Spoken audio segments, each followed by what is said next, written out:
11001004 dari Prodi Pendidikan Agama Islam. Nah, kali ini saya ingin menjelaskan mengenai sejarah sosiologi pendidikan. Tokoh sosiologi. Yang pertama, Ibnu Khaldun. Ibnu Khaldun adalah pakar ilmu sosial yang pertama kali di dunia. Dia lahir pada tanggal 27 Mei 1332 di Tunisia dan meninggal pada tanggal 17 Maret 1406 di Kairo, Mesir. Adapun nama asli Ibnu Khaldun adalah Abu Zaid Abdul Al-Rahman Ibnu Muhammad Ibnu Khaldun Al-Hadrami. Ibnu Khaldun kemudian dikenal dunia sebagai bapak sosiologi dan juga sejarawan. Berhubung terlahir dari keluarga yang aktif di dunia politik, dirinya juga dikenal sebagai ahli politik Islam dan dikenal juga sebagai bapak ekonomi Islam. Salah satu teori dalam sosiologi klasik yang paling masyhur dalam pemikirannya ialah tentang perubahan kekuasaan eksternal dan manusia. Pada intinya, ia menjelaskan bahwa manusia berkembang dari masyarakat tradisional yang mencukupi kebutuhan primer, kemudian dalam upaya mempertahankan dan apabila setelah terpenuhi, manusia berpikir untuk hidup bersolidaritas. Yang kedua, Auguste Comte. Auguste Comte merupakan ilmuwan filsuf yang lahir pada tanggal 19 Januari 1798 di Perancis. Beliau dikenal sebagai seseorang yang pertama kali menyematkan istilah sosiologi. Walaupun pada masa ini, sosiologi belum ditemukan metodologis sebagai ilmu pengetahuan yang tepat. Setelah resmi ditutup pada tahun 1816, dirinya kemudian melanjutkan pendidikan di jurusan kedokteran. Meskipun terlahir sebagai bangsawan, Comte kemudian semasa hidupnya selalu terbelit kemiskinan dan selalu bergantung pada bantuan finansial orang sekitar.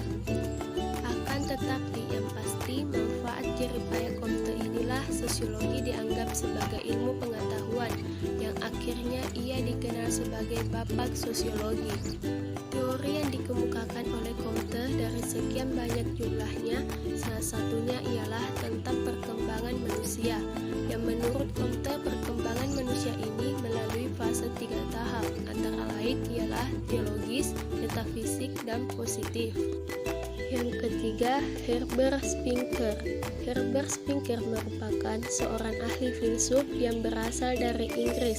Ia terlahir pada tanggal 27 April 1820 dan wafat pada tanggal 8 Desember 1903 di Brighton dan Hove. Sebagai pakar ilmu sosial, salah satu teori yang paling fenomenal adalah tentang evolusi sosial. Dalam evolusi sosial, Spencer menggambarkan bahwa kehidupan manusia ini akan berubah menjadi lebih baik dari waktu ke waktu, tanpa adanya percampuran tangan pakar yang hanya merusak tatanan hidup manusia. Spencer kembali menegaskan bahwa masyarakat haruslah dibiarkan sendiri dengan dorongan institusi sosial untuk berusaha menggali berbagai perpecahan serta mengendalikan beberapa pelanggaran yang merusak keteraturan sosial. Selanjutnya, Émile Durkheim. Émile Durkheim merupakan sosiolog yang lahir di Perancis pada tanggal 15 April 1858. Sebagai pakar, penemuannya sudah tidak diragukan lagi.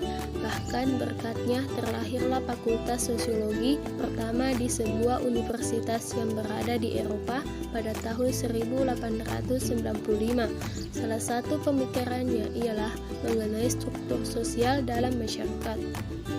Teori ini menurut Durkheim dibawa oleh seseorang sejak lahir, pasalnya dalam menjalani kehidupan manusia tidak terlepas dari pengaruhnya kepada masyarakat, sang pencipta, serta keluarganya, sehingga setiap tindakan yang dilakukan tidak akan pernah terlepas dari strukturalisme yang memiliki ciri berada di luar diri manusia. Nah, selanjutnya tokoh-tokoh sosiologi pendidikan. Yang pertama, Lester Lester Framework. Lester Framework adalah salah seorang pelopor sosiologi di Amerika Serikat yang dianggap sebagai pencetus gagasan tentang lahirnya sosiologi pendidikan. Gagasan ini tersusun dalam karyanya Applied Sociology atau bisa dibilang sosiologi terapan yang khusus mempelajari perubahan-perubahan masyarakat karena usaha manusia. Misalnya, adat serta peraturan diubah sesuai dengan desakan keperluan-keperluan baru dari individu-individu dalam masyarakat. Menurut Ward, pendidikan adalah alat penting untuk mendorong terjadinya proses evolusi masyarakat dalam mencapai tujuan-tujuan yang diharapkan. Selanjutnya, John Dewey. Gagasan Lester Framework tersebut dikembangkan oleh John Dewey, seorang tokoh pragmatisme, ahli pendidikan, dan sekaligus pelopor sosiologi pendidikan. Ia memandang bahwa hubungan antara lembaga pendidikan dan masyarakat sangat penting. Dewey meneliti tentang kehidupan anak-anak kota yang tampak acuh dan buta terhadap produk yang dimanfaatkan setiap hari seperti pakaian, gas, peralatan rumah tangga, dan sebagainya. Mereka hanya tinggal memakai tanpa tahu bagaimana cara membuatnya. Kondisi seperti ini dapat diperbaiki melalui dengan jembatan lembaga pendidikan. Emile Durkheim, salah seorang tokoh penting dalam khasanah perkembangan sosiologi pendidikan adalah Emile Durkheim, terutama pandangannya terhadap pendidikan sebagai suatu social thing atau ikhtiar sosial.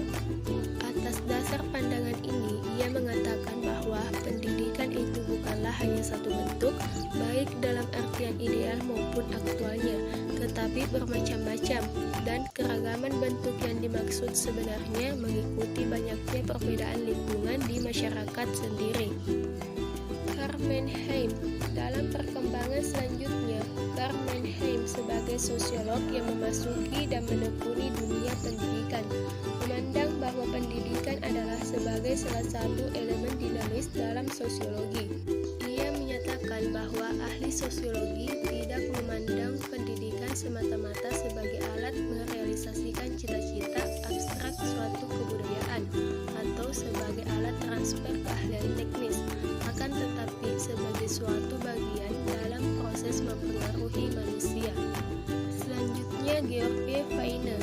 Menurut George Weiner, yang kerap disebut sebagai bapak sosiologi pendidikan, mengungkapkan bahwa di dalam lembaga-lembaga, kelompok-kelompok sosial, proses sosial, terdapat apa yang dinamakan hubungan-hubungan sosial, di mana dengan interaksi sosial itu, individu memperoleh dan mengorganisir pengalaman-pengalamannya. George Weiner secara spesifik memandang sosiologi pendidikan sebagai studi yang komprehensif tentang segala aspek pendidikan dari segi ilmu yang diterapkan. Tujuan utamanya ialah memberikan guru-guru, para peneliti, dan orang lain yang menaruh perhatian akan pendidikan latihan yang serasi dan efektif dalam sosiologi yang dapat memberikan sumbangannya kepada pemahaman yang lebih mendalam tentang pendidikan. Paradigma sosiologi pendidikan. Yang pertama, fakta sosial. Durkheim adalah orang pertama yang menunjuk fakta sosial sebagai pokok persoalan yang harus dipelajari dalam ilmu sosiologi.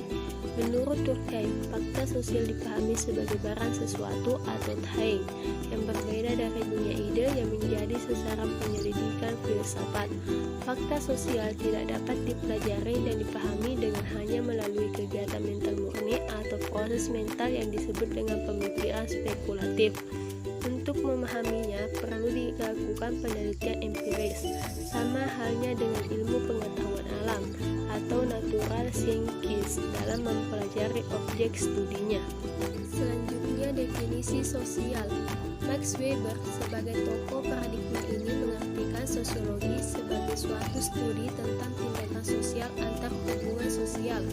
Yang dimaksud tindakan sosial itu ialah tindakan individu sepanjang tindakannya itu mempunyai makna atau arti subjektif bagi dirinya dan diarahkan kepada tindakan orang lain.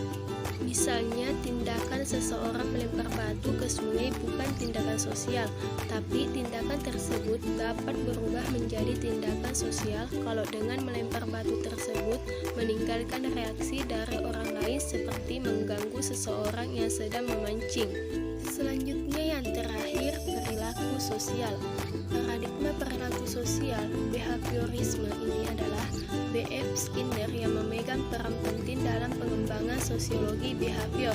Skinner mengkritik objek studi paradigma fakta sosial dan definisi sosial bersifat mistis, tidak konkret, realistis. Objek studi sosiologi yang konkret, realistis adalah perilaku manusia yang nampak serta kemungkinan perulangannya. Pokok persoalan sosiologi menurut paradigma ini adalah tingkah laku individu yang berlangsung dalam hubungannya dengan faktor-faktor lingkungan yang menghasilkan akibat-akibat atau perubahan dalam faktor lingkungan menimbulkan perubahan terhadap tingkah laku.